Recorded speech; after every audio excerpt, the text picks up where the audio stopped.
Hi Rajasthan YouTube class viewers. Subject కెమిస్ట్రీతో పాటు చాలా ముఖ్యమైనటువంటిది కరెంట్ అఫైర్స్. జాగ్రత్త మిత్రులారా, మరి చాలామంది దీని మీద ఫోకస్ పెట్టారు. ఏదైనా చదివితే అందులోకి ఒక బిట్ రావాలి, ఓకేనా? దాన్ని తక్కువ చేయకండి. తెల్లారేస్తే కెమిస్ట్రీ పట్టుకొని ఉండకండి అని చెప్తున్నా.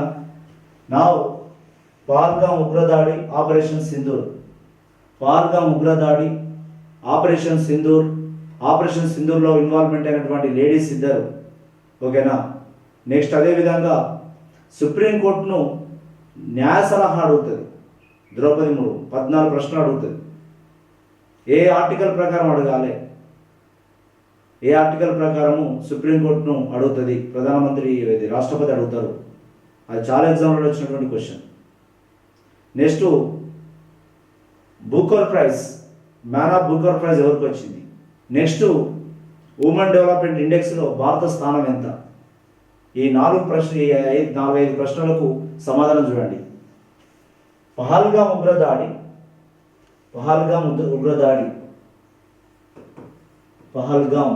ఉగ్రదాడి ఇది ఏప్రిల్ 22 నాడు జరిగిందండి.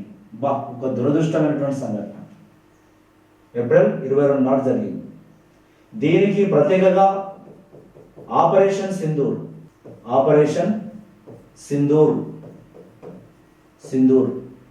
మే 7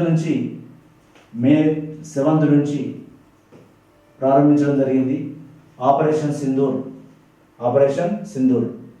ఇది తెలవకుండా ఎవరైనా ఉన్నట్లయితే మిత్రులారా జాగ్రత్త అని చెప్తున్నా. నా చాలా ఇంపార్టెంట్ ఇది. చూడండి, పహల్గామ్ ఉగ్రదాడి 26 మందిని కాల్చి చంపారండి. 26 మందిని. దీని ప్రత్యేకంగా మే 7 నుంచి 10 తారీఖు వరకు ఆపరేషన్ సింధూర్ పేరిట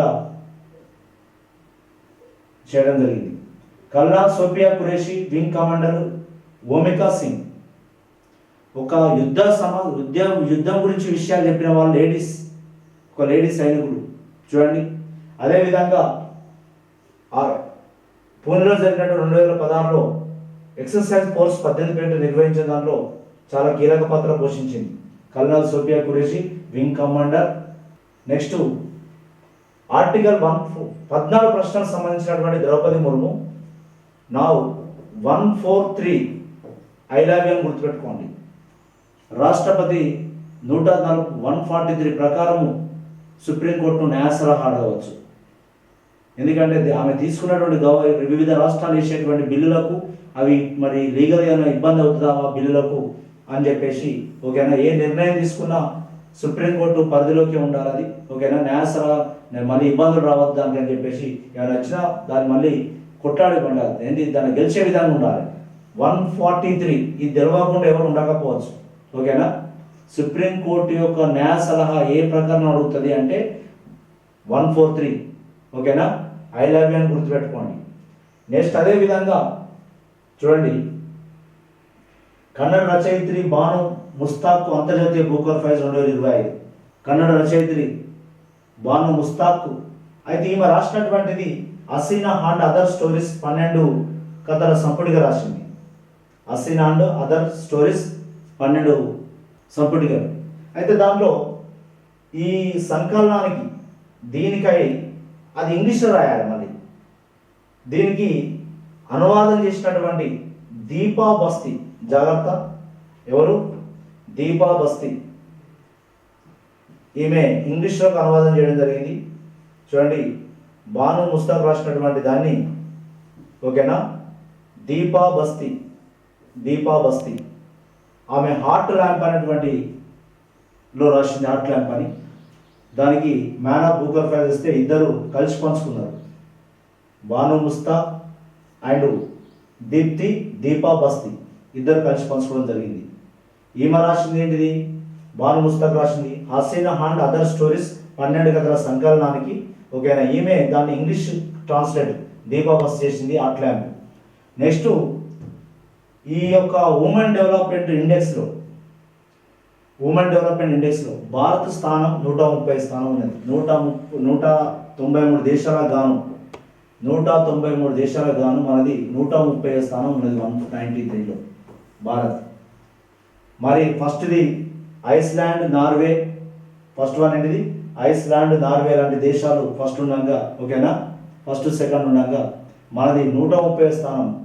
అంటే రేపు పొద్దున క్వశ్చన్ చాలా సింపుల్గా, ఓకేనా, హ్యూమన్ ఇండెక్స్ డెవలప్మెంట్లో భారత స్థానం ఎంత? 193 దేశాల్లో.